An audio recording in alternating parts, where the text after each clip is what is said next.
This video will talk through the advanced options for an item. Go to the menu, click on Items, find the item that you want to view, and click Edit. Click on Advanced. This opens different options.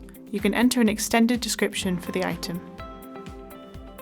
If you tick Must enter price as POS, it means that when you add the item to the point of sale, it will ask you for the value of that product or item. Quantity entry at POS not allowed means that cashiers will be forced to scan each individual item rather than adjusting the quantity after scanning just one of the items. Items are not discountable at POS means that your staff members will not be able to discount the product at point of sale. May not be placed on purchase order means you cannot order the product from a supplier. Additional pricing options give you the ability to set different prices for different channels, for example Amazon, eBay and website prices. Other price level options can be used as required for things such as creating a staff price.